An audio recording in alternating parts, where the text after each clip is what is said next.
Sucedeu naqueles dias que, juntando os filisteus os seus exércitos para a peleja, para fazer guerra contra Israel, disse Aquis a Davi: fica sabendo que comigo sairás a peleja tu e os teus homens. Então disse Davi a Aquis: assim saberá quanto pode o teu servo fazer. Disse Aquis a Davi: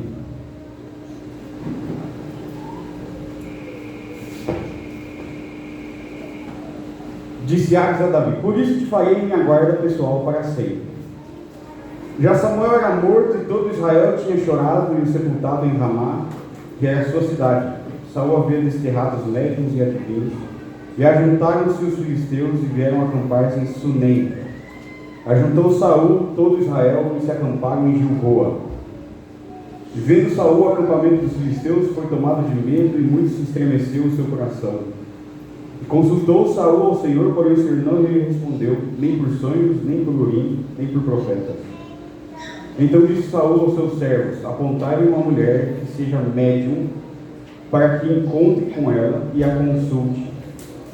Disseram-lhe os seus servos: há uma mulher em Endor, que é médium. E Saul disfarçou-se, vestiu outras roupas e se foi com ele 2 homens, e de noite chegaram a mulher. Ele disse: peço-te que me adivinhes pela necromancia e me faça subir aquele que eu te disser. Respondeu-lhe a mulher: bem sabes o que Saul fez, como eliminou da terra os médiuns e adivinhos. Por que, pois, me armas cilada a minha vida, para me matares? Então Saul lhe jurou pelo Senhor, dizendo: tão certo como vive o Senhor, nenhum castigo te sobrevirá. Então lhe disse a mulher: quem te farei subir? Respondeu ele: faz-me subir Samuel. Nós lemos até aqui e depois a gente continua o texto. Oremos. Senhor, nosso Deus e nosso Pai,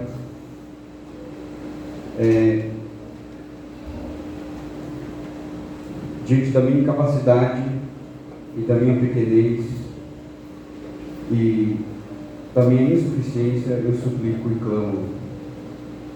Fala conosco nesse momento pelo Teu Espírito. Forma em nós o caráter de Cristo e exorta os nossos corações a Te amar mais e a obedecer a Tua palavra. É o que nós pedimos em nome de Cristo. Em 1981, um jovem chamado Sam Raimi, ele inaugurou a sua carreira no cinema como diretor com um filme chamado Uma Noite Alucinante. É um filme B, dirigido com um orçamento baixíssimo, onde as pessoas tinham que usar seus próprios utensílios de casa para fazer e acontecer. E ele despontou como um dos maiores diretores e virou um clássico dos filmes de horror. E é um filme simples, muito simples. Um grupo de amigos vão passar um feriado num chalé. E aí o filme começa a se tensionar porque está acontecendo uma tempestade, acaba a energia, a estrada fica impedida de voltar para casa, e agora eles não têm o que fazer.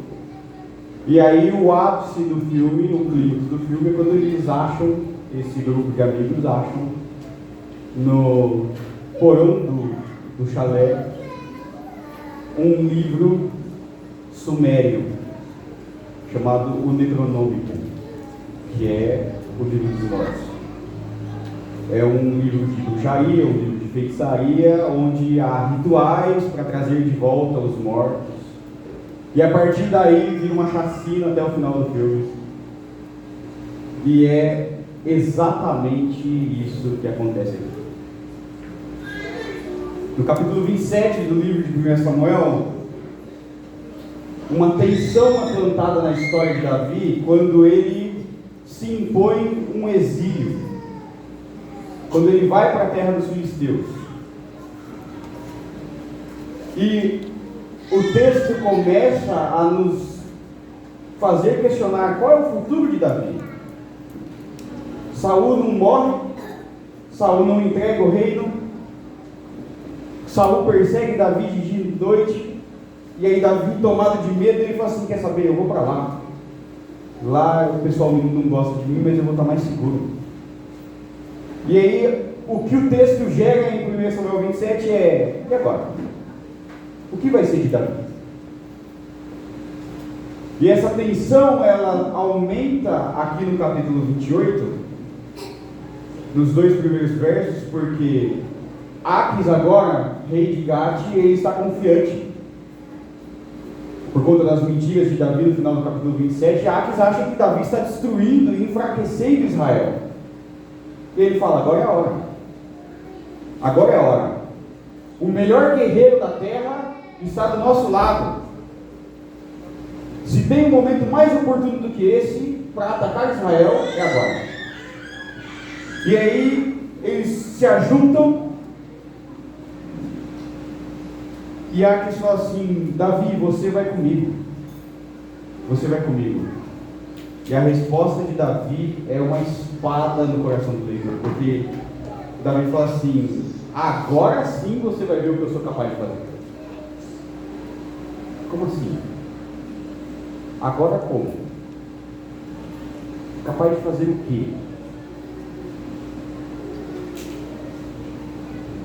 Davi, ele vira para Aquis e fala assim, de uma forma muito ambígua, ele fala assim: agora, rei, você vai ver só como eu sou bom naquilo que eu faço.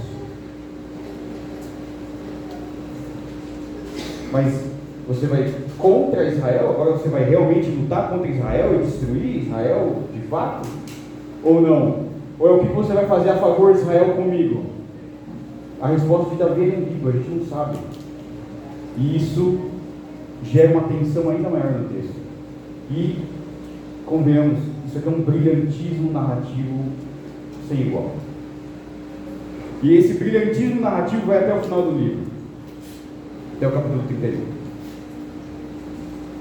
E Aquis entende que Davi está disposto a lutar e fazer o que for necessário para destruir Israel. Tanto que ele fala: agora você vai ser meu guarda pessoal para sempre, você não vai sair do meu lado nunca mais. E a cena corta, e nós vemos os exércitos dos filisteus subindo, saindo de Afec para Sunem. Sunem é uma aldeia no norte de Israel, já próximo da região da Galileia, aonde fica o Vale de Jezreel, que é um cenário geográfico muito conhecido da Bíblia, principalmente no livro dos Juízes. Gideão derrota os midianitas ali, a batalha de Débora acontece ali, e também no Novo Testamento, quando a gente vai lá para Apocalipse, a batalha do Armagedon é descrita como acontecendo nesse vale. É um vale que, quando você vê o nome dele, a associação imediata é juízo de Deus. Juízo de Deus. E os filisteus marcham para esse lugar, e eles fazem acampamento nessa pequena vila, nessa pequena aldeia, que fica do lado norte do vale de Jezreel.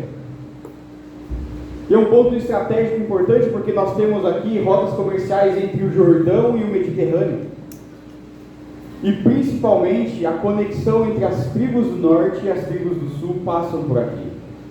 Então você tomar esse local é desmantelar todo Israel, onde o norte não tem mais contato com o sul e o leste não tem mais contato com o oeste. E Saul, em resposta imediata, ele junta todo Israel, como a gente vê aqui no verso 4, e ele faz acampamento em Gilboa, que é do lado sul do vale de Jezreel. Então nós temos do lado norte filisteus, do lado sul fazendo frente, impedindo o avanço, nós temos Israel e Saul. E isso é muito importante. E aí Saul vê o acampamento dos filisteus. E aqui, irmãos, Davi já faz mais ou menos um ano, ou talvez até um pouco mais, que ele está no território filisteu. E certamente, como rei de Israel, ele tem notícias, ele sabe tudo que Davi está fazendo no território inimigo. E vendo Saul, versículos assim, vendo o acampamento filisteu, foi tomado de medo. Saul sempre foi tomado de medo. Tudo acontece aqui, em todas as batalhas de Saul, tirando o capítulo 11, ele é um completo covarde. Ele teme tudo e a todos. Mas agora, sabendo que Davi está do outro lado, ele é tomado de medo e o seu coração se estremece. E aquela linguagem de uma progressão de que ele deixa de ser covarde para passar a ser um completo desesperado. Um completo desesperado. Ele deixa de ser alguém que ignora quem Deus é, e ele passa a ser alguém que desconhece completamente quem é Deus. O desespero dele é a personificação de um coração que não conhece e não teme a Deus.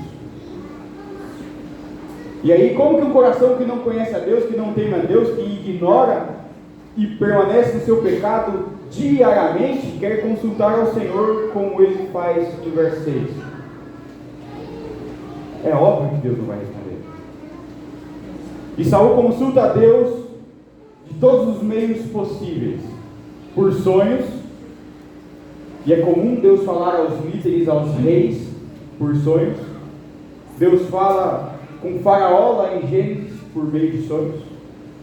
Deus fala com Salomão por meio de sonhos. Deus fala com Nabucodonosor por meio de sonhos. E ele nada. Saul consulta a Deus por Urim, que é o meio legal pelo qual os sacerdotes consultam a Deus. Mas Deus não responde, porque Saul fez uma chacina nos sacerdotes de Nob. E aqueles que poderiam consultar para ele não estão lá para auxiliar. Ao contrário, Davi, quando Aimeleque foge de Saul, Davi tem a estola sacerdotal e Davi consulta por Urim e Deus responde imediatamente. Saul, nada. E por fim, por profetas. E o verso 3, ele já nos lembrou, Samuel já tinha morrido. Saul estava desamparado, não tinha nenhum profeta ao seu lado para que ele pudesse consultar a Deus.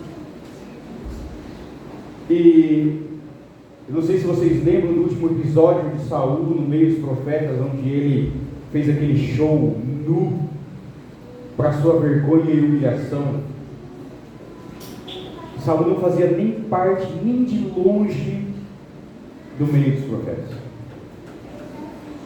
Saul estava completamente desesperado.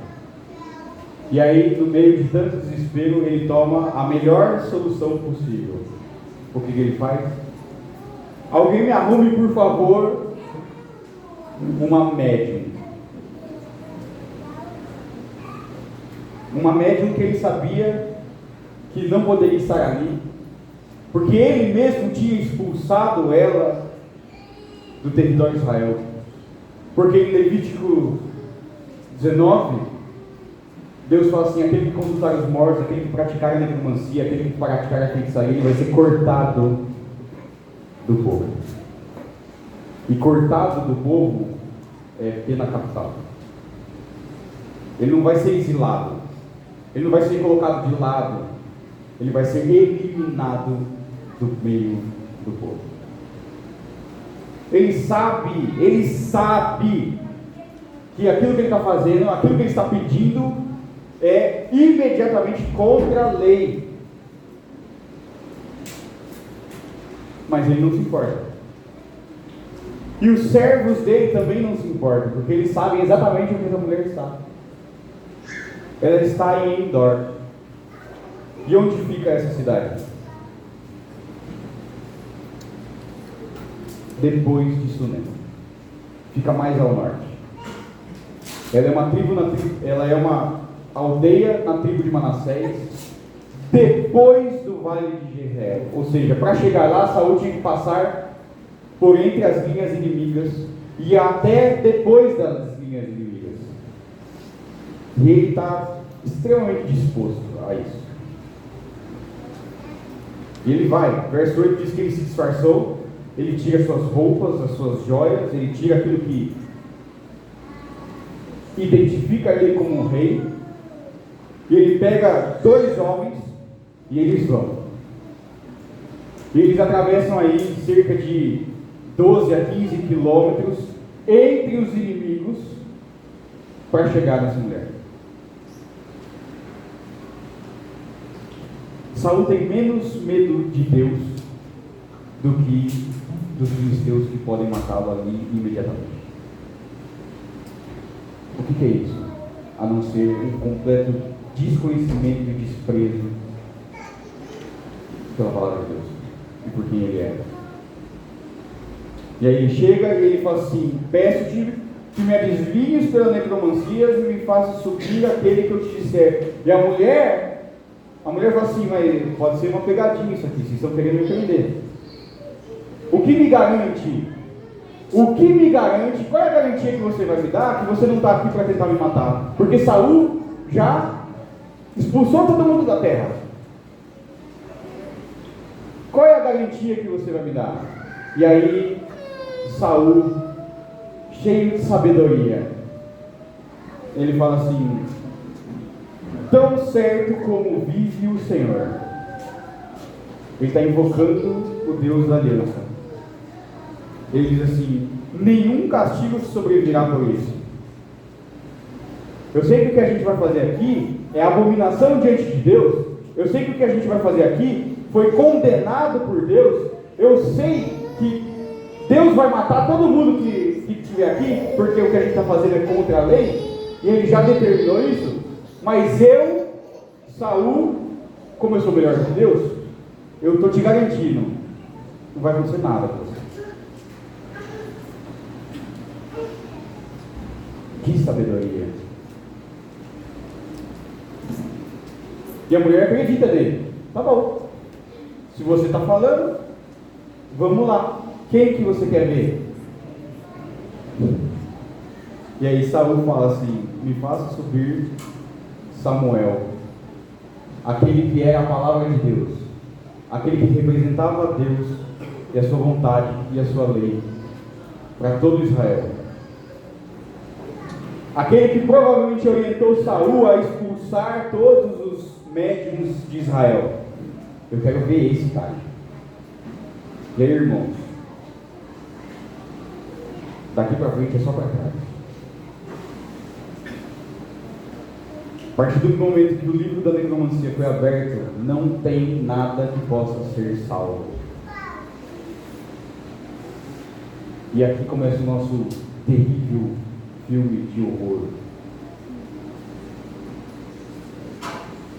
Porque quando Saul fala: faz-me subir Samuel, alguém aparece. E nós temos 3 interpretações possíveis do que vai acontecer agora.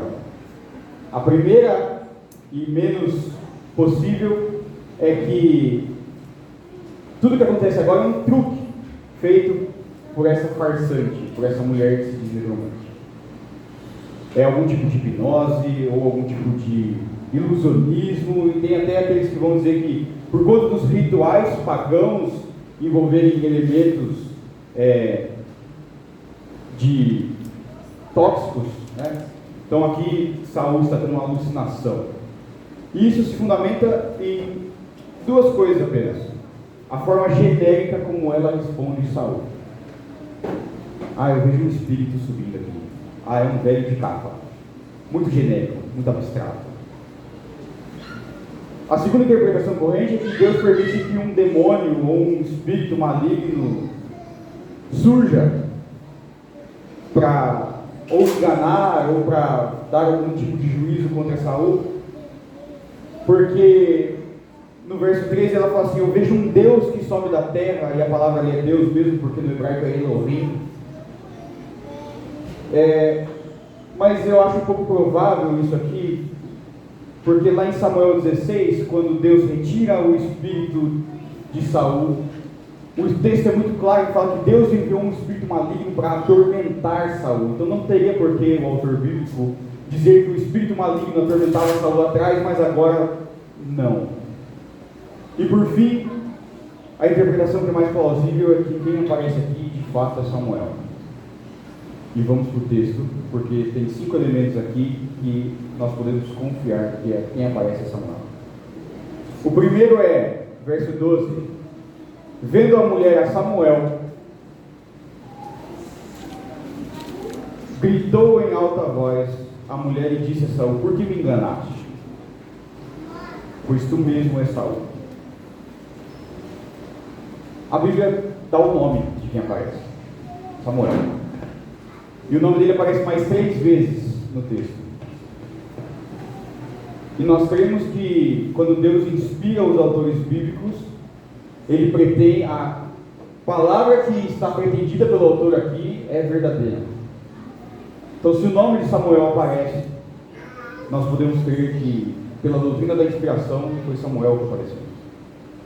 O segundo é que a reação dessa mulher é de completo terror. Muito provavelmente é a primeira vez que acontece isso com ela. Ela está aqui assim: vamos lá, né? Mais um cliente aqui, vamos ganhar meu dinheirinho. Ela monta o cenário, e aí na hora que ela vê que o negócio funcionou de vez, ela não acredita.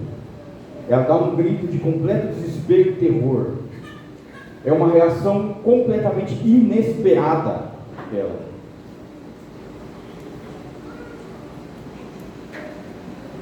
E o texto não é claro porque, como ela descobre que é Saul. Nenhum dos comentaristas sabe dizer exatamente por que ela descobre que é Saul. Mas o que dá a entender é que Samuel chama ele. E aí ela descobre quem é Saul. E aí, verso 13, ele diz assim: não temas, está tudo sob controle. De quem, nem ele sabe, mas está tudo sob controle. E ele fala assim: o que vês? E a mulher responde a Saul: vejo um Deus que sobe da terra. E apesar da palavra Deus aqui, Elohim, ser muito provavelmente uma linguagem pagã que ela está usando para descrever aquilo que ela vê, a palavra Elohim ela é muito usada no Antigo Testamento para falar sobre juiz. Lá em Gênesis 21 é sobre o juízo de Deus. Salmo 82, os juízes, os poderosos da terra são chamados de deuses. Lá, próprio Jesus em João 10, ele fala assim: não diz a lei de vocês, vós sois deuses, citando o Salmo 82. A palavra Elohim tem a ver com poder, com juízo, julgamento. E Samuel era o último juiz. Então quando ela vê aquela figura se erguendo, ela fala assim: eu vejo um juiz. E aí isso não é suficiente para Saul. No verso 14 ele diz assim: como é a sua figura?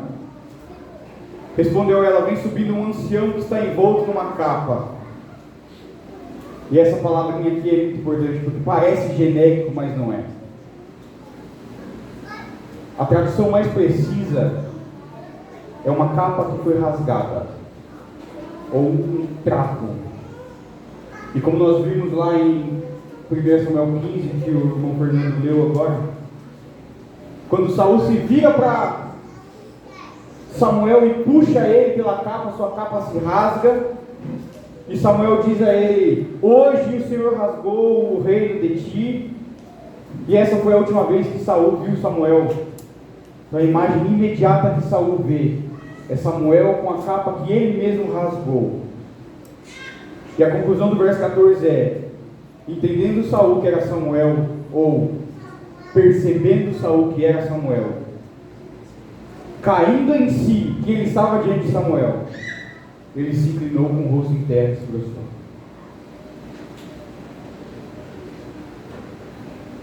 E a partir de agora, tudo que Samuel vai dizer está baseado em 1 Samuel 15. Uma sentença que Saul já tinha ouvido. Uma sentença que está sendo confirmada. Então, tudo isso que nós vimos no texto me faz crer e quem apareceu aqui com a permissão de Deus foi Samuel. Porque lá em Samuel 15, apesar de que Samuel nunca mais viu Saul, o texto diz: Samuel tinha pena de Saul. Deus mesmo questionou: até quando você vai ter dó de Saul? E aqui Deus permite que Samuel venha mais uma vez para dar uma sentença, e agora é sem piedade, porque Saul se joga no chão com o rosto em terra, e a primeira coisa que Samuel fala no verso 15 é: por que você me perturba? Verso 15: Samuel disse a Saul: por que me inquietaste fazendo-me subir? E então disse Saul, cheio de justificativas de novo, cheio de desculpas: muito angustiado estou, porque os filisteus guerreiam contra mim, e Deus se desviou de mim e já não me responde, nem pelo ministério dos profetas, nem por sonhos. Por isso te chamei para que me reveles o que devo fazer. Nossa, que docinha, Saul. Um coitado, né?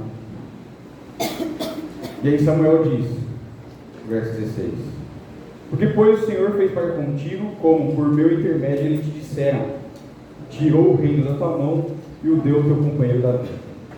1 Samuel 15. Como tu não deste ouvidos à voz do Senhor, e não executaste o que ele, no furor da sua ira, ordenou contra Amaleque, por isso o Senhor te fez hoje isto. O Senhor entregará também a Israel contigo nas mãos dos filisteus. E amanhã, tu e teus filhos estareis comigo. E o acampamento de Israel o Senhor entregará nas mãos dos filisteus.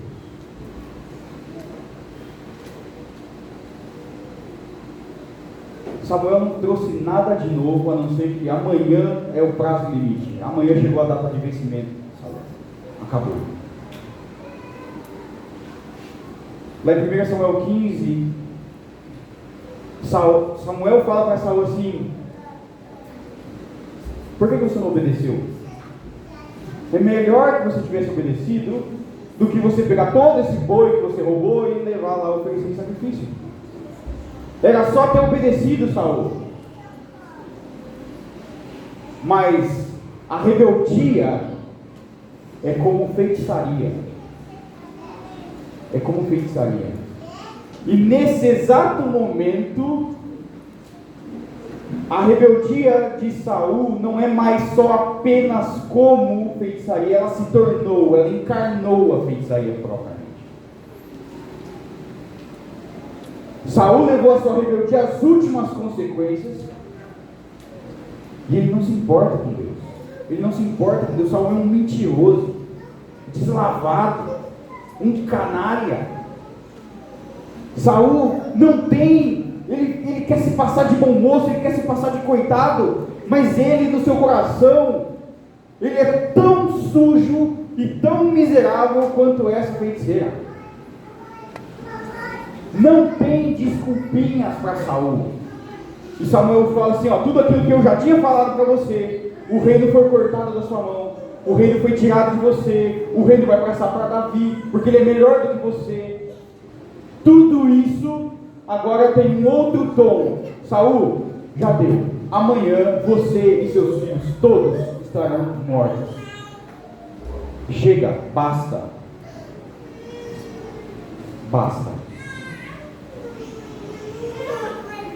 E é interessante que a última profecia de Samuel é igual à primeira. Se vocês lembrarem, qual foi a primeira profecia que Samuel trouxe? Eli, você e seus filhos vão morrer. E a última profecia que Samuel dá: Saul, você e seus filhos vão morrer. A casa que regia, que governava sobre Israel, está sentenciada. E isso, irmãos, é um eco. O ministério de Samuel, ele é o desenrolar na história da oração de Ana. Deus é aquele que abate o orgulhoso, é aquele que exalta o humilhado. Especialmente no verso 6. O Senhor é o que dá a vida. Aliás, é ao contrário, né? O Senhor é o que tira a vida e o que dá. O Senhor que faz descer a sepultura e faz subir. Eu não tenho dúvidas de que o Senhor permitiu Samuel voltar para dar uma última sentença para Saul. E Saul aqui é muito interessante porque ele não percebe que Deus é o inimigo dele. Olha bem para o verso 16. Por que você pergunta para mim, por que Deus te deu as costas? Visto que o Senhor te desamparou, o Senhor te abandonou, o Senhor te deixou ao seu próprio desejo e se fez teu inimigo.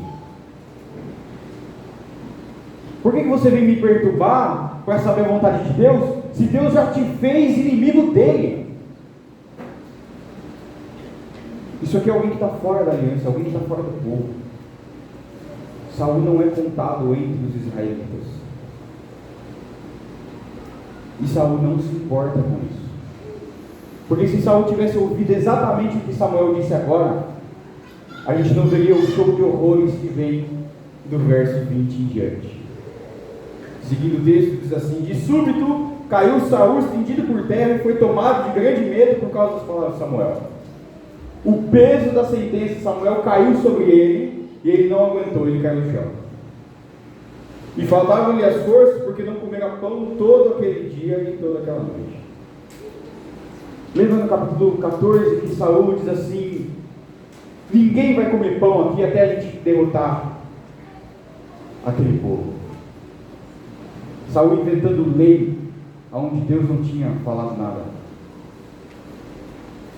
Provavelmente ele continuava fazendo as mesmas coisas, cometendo os mesmos pecados, um atrás do outro. E aqui, além das forças que faltavam porque ele estava passando fome, o peso das palavras de Samuel cai sobre ele. E vejam só como o diabo, ele não precisa fazer nada de absurdo. Ele simplesmente diz assim, verso 21, aproximou-se de Saul a mulher, e vendo Assaz perturbado, disse: eis que a tua serva deu ouvidos à tua voz, e arriscando a minha vida, atendi as palavras que me falaste. Agora, pois, ouve também tu as palavras da tua serva, e permite que eu ponha um bocado de pão diante de ti, come para que tenhas forças, e te ponhas a caminho. Porém ele recusou e disse: não comerei. Mas os seus servos e a mulher o constrangeram e atenderam. Aqui Saul ele encarna duas pessoas: a própria serpente e Adão. Saul chega na mulher, a mulher diz assim: eu ouvi as tuas palavras. Quais palavras? As palavras de descumprir a ordem de Deus, as palavras de quebrar a lei do Senhor. Eu ouvi as tuas palavras. Agora você ouve as minhas. Come isso aqui. E a sentença de Samuel para Saul foi: você não ouviu o que Deus falou, você não ouviu, você se recusa, você rejeita o Senhor. E aqui de novo, ele rejeita o Senhor, porque ele vai dar ouvidos à voz de quem? Da feiticeira. Ele vai dar ouvidos à voz da bruxa.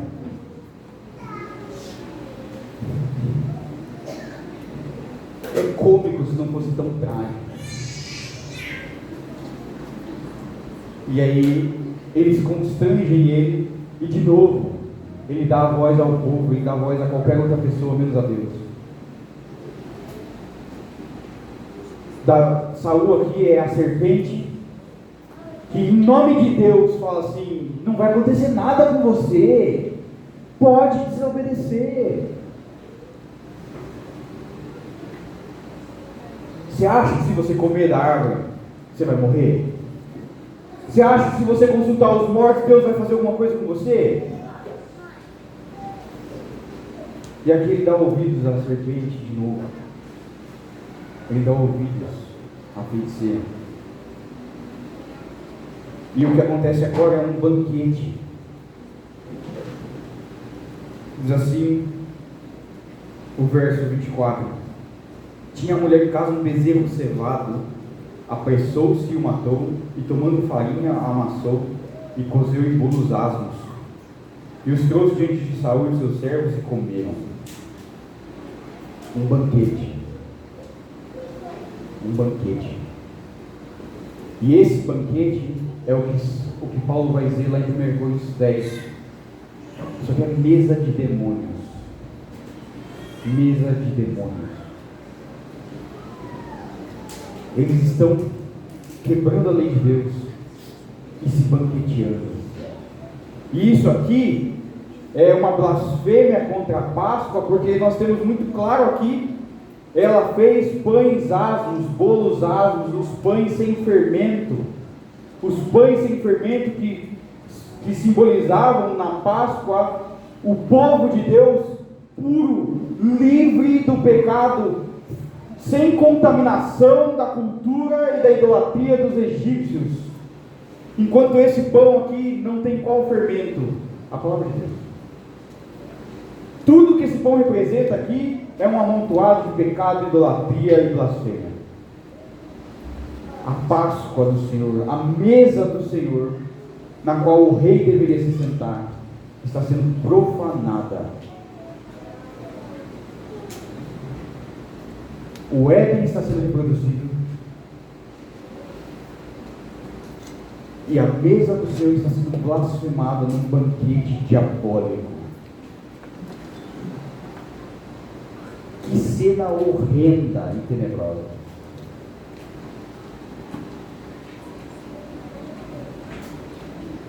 E aí Saul se levanta e volta para casa. E da mesma forma que aqui, que a Páscoa no Êxodo celebrava a saída, o retorno do povo para a terra, essa Páscoa mal feita, essa Páscoa herética, ela também aponta para um êxodo, um retorno, mas não é o êxodo de Saul.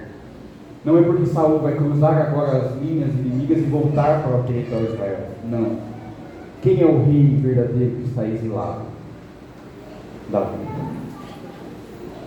Então, apesar de todo o tom melancólico e sinistro que o texto tem, ele termina com um pingo, uma gota de esperança, que é: o rei verdadeiro irá voltar.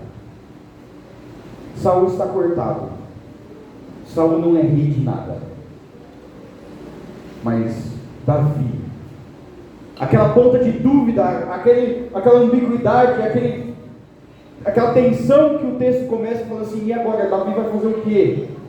Ele termina nos lembrando: o rei verdadeiro voltará.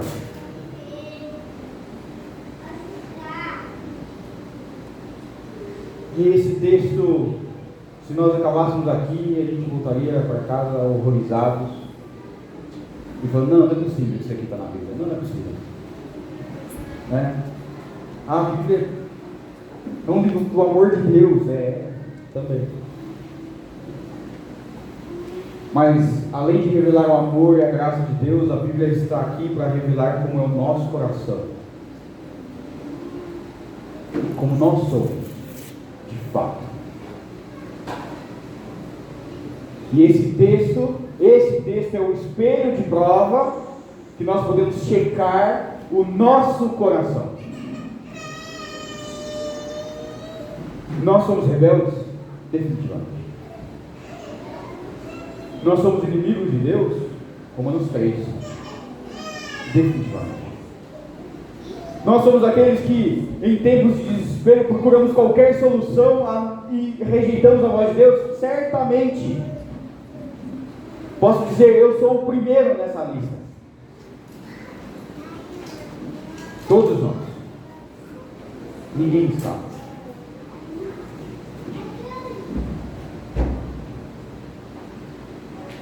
Mas Cristo veio para nos libertar disso. Cristo veio para nos libertar de nós mesmos. Cristo veio para tirar os tampões dos nossos ouvidos, para que a gente possa ouvir definitivamente a palavra de Deus. Cristo veio tirar as escamas dos nossos olhos, para que nós enxerguemos o quão glorioso Deus é e quão imundo nós somos. Cristo veio para derramar todo o seu sangue na cruz, para que as nossas vestes, as nossas almas fossem limpas no sangue dele.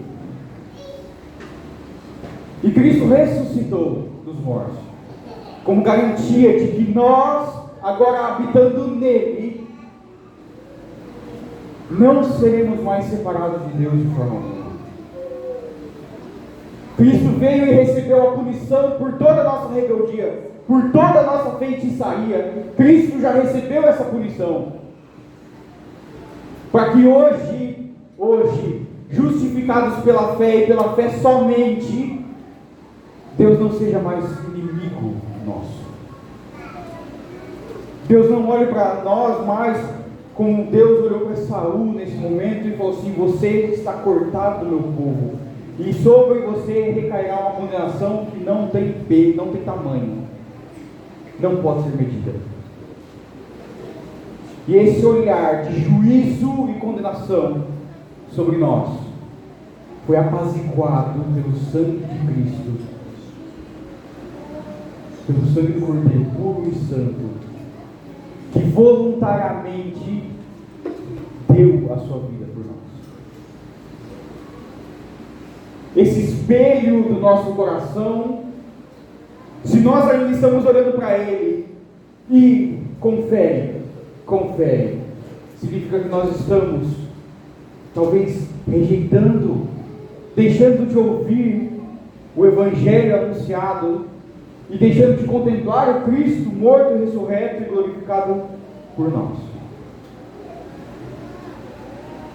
Se na lista de desgraça do meu coração eu tenho mais, esse aqui eu fiz, esse aqui também, do que graças a Deus eu estou conseguindo me livrar disso aqui, desse pecado, significa que nós estamos amando menos a Cristo e mais a nós. Agora, pelo contrário, se você olha e fala assim: realmente, graças a Deus eu tenho conseguido avançar em santidade, glória a Deus, porque Cristo tem trabalhado no meu coração, e o Espírito dele tem transbordado na minha vida. Esse texto de 1 Samuel, ele serve como: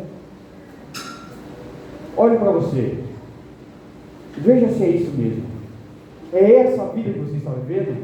Pecado recorrente, insistência no pecado, ou é: eu preciso ouvir aquilo que Deus tem para mim, deixa eu me apegar na palavra de Deus,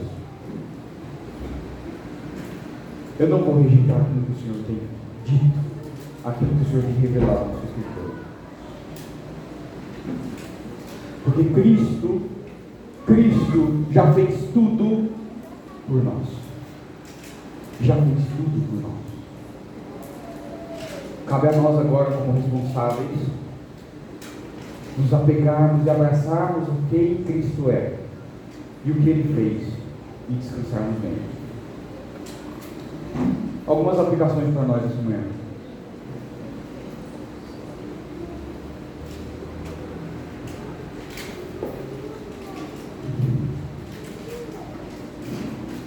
Nós sabemos do ditado, né? Tempos desesperadores exigem medidas desesperadas. Isso é só para quem está lá fora. É só para quem está lá fora. É só para aqueles que não confiam que Deus está no controle de todas as coisas. É só para aqueles que não confiam que a divina providência ela age independente de nós. Que o governo de Deus é soberano sobre tudo e todos. Nós que estamos em Cristo somos lembrados diariamente de que a nossa capacidade não nos leva a lugar nenhum. Nós que estamos em Cristo somos lembrados diariamente que se nós não confiarmos nele, se nós não colocarmos o nosso coração nele, e se nós não buscarmos a nossa força nele, nada do que nós pretendemos fazer será feito. Medidas desesperadas significa pecado. Meu Deus, eu não sei o que fazer agora. O que eu tenho para fazer?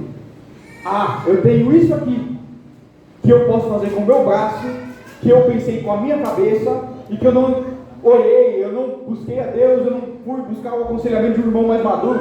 Não, isso aqui estava na minha cabeça, foi a primeira vez que apareceu, e para mim só faz sentido isso. Certamente isso vai fazer você pecar. Medidas desesperadas é um sinônimo para pecar. Buscar alternativas por sua conta própria, do jeito que você sabe fazer.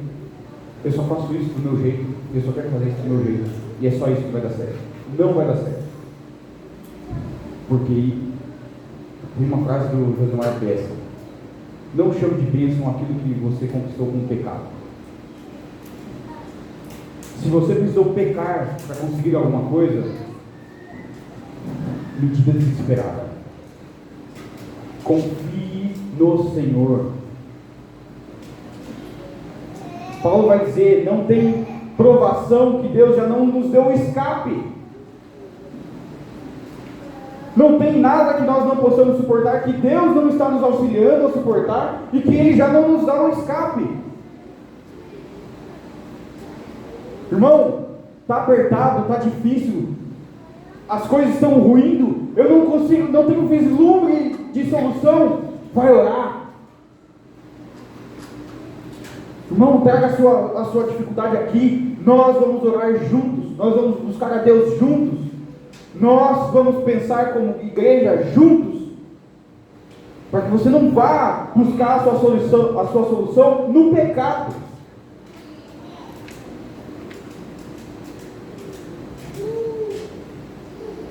Nós devemos nos arrepender da nossa vontade de autonomia, cravar os nossos pés na palavra de Deus e confiar que Deus está conduzindo tudo, inclusive as nossas dificuldades, inclusive as nossas provações, como vai dizer lá em Romanos 8, para que o caráter de Cristo seja formado em nós e não o oposto. Diante da provação, o caráter de Cristo vai ser formado em nós por ação do Espírito Santo, e não chafurdar na lama do pecado por conta própria. Busca a Deus. Busca a Deus. E segundo, e para finalizar, Deus falou inúmeras vezes a Saul. Deus falou com Saul pela boca de Samuel. Deus falou com Saul pela boca de Davi. Deus falou com Saul pela boca de Jonatas. Deus falou com Saul pela boca de Aimeleque.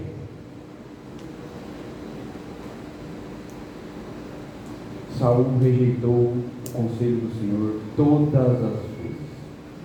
Todas as vezes. E Hebreus vai dizer que de muitas maneiras Deus falou aos pais pelos profetas, e nos últimos dias tem falado por Cristo Jesus. Não rejeite de forma alguma a instrução que Cristo dá pela sua palavra. Ouça aquilo que Deus tem te falado por meio das Escrituras, por meio da pregação, por meio dos aconselhamentos bíblicos. Não rejeite a palavra do Senhor. Quando Jesus estava dando um sermão duro E as pessoas começaram a ir embora. Ele falou assim: pode ir, se você quiser também pode ir embora. E o que Pedro disse? Para onde iremos? Se só tu tens as palavras de vida eterna.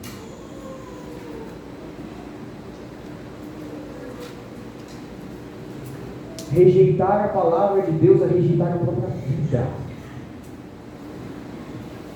Ouça com atenção e com zelo e com amor a instrução que o teu Deus te dá por meio da sua palavra.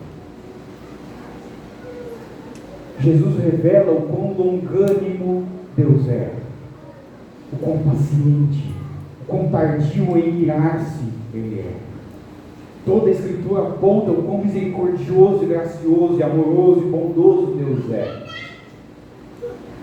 Mas a Escritura também revela o quão justo e santo Deus é.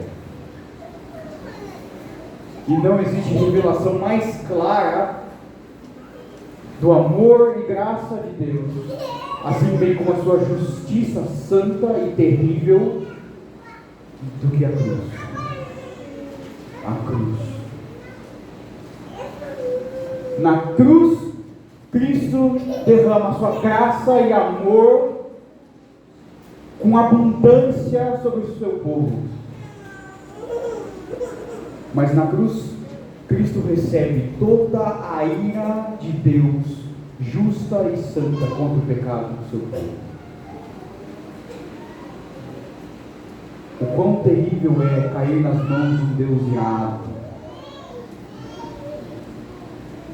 E a palavra de Deus está sendo anunciada sempre, cotidianamente, o tempo todo. Ouça a voz da palavra de Deus.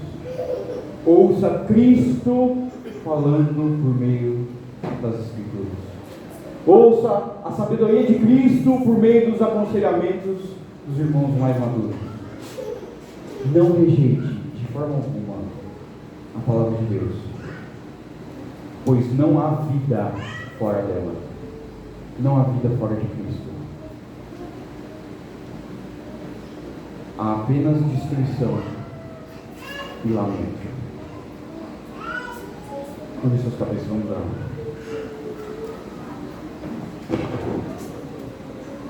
Senhor nosso Deus, nosso Pai,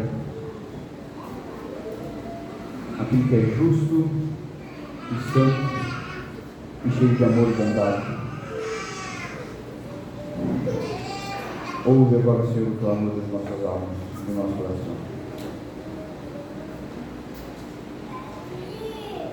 Que o Teu Espírito venha cobrir os nossos pecados com o sangue do Teu Filho, pois são muitos. E não apenas isso, que o Teu Espírito venha transformar de fato os nossos corações, para que o nosso desejo pelo pecado seja mortificado. E que o amor a Ti, o amor ao Teu Filho, o amor ao Teu Espírito sobressaiam e nos ajude, e nos conduza no caminho da santidade e do abandono do pecado. Faz-nos lembrar, Senhor, das nossas transgressões, daquilo que nós temos, daquele pecado que nós temos guardado no secreto e que nós temos ignorado ele e não nos arrependido verdadeiramente. Que o Senhor traga, por meio do Teu Espírito, arrependimento genuíno, o nojo pelo pecado. Que nós possamos, Senhor, diante desse quadro pintado pela Tua palavra de Saul, esse cenário horrendo e de nojo, de asco, que o Senhor venha trazer essa ojeriza aos nossos corações e lamentar profundamente pelo nosso pecado e correr para Ti, correr para Cristo e confiarmos nele e nele somente. Que o Senhor venha trazer luz aos nossos olhos para aqueles pecados que estão ocultos e nós não percebemos. Que o Senhor venha trazer iluminação aos nossos irmãos para que eles tenham também, Senhor, a coragem de nos corrigir E traga, Senhor, gere em nós um coração ensinável para que nós aprendamos, para que nós recebamos a correção com amor e gratidão, e que nossos pés voltem ao caminho correto, ao caminho da cruz de Cristo, e que em nosso coração habite a esperança de sermos parecidos com Ele e habitarmos eternamente contigo. Cura, Senhor, a nossa cegueira, a nossa surdez, e mesmo que o Senhor nos moa e destrua o nosso corpo, para que nós aprendamos a obedecer e para que nós aprendamos a viver em santidade. Que o Senhor o faça, e o faça já. É o que nós suplicamos em nome de Cristo. Amém.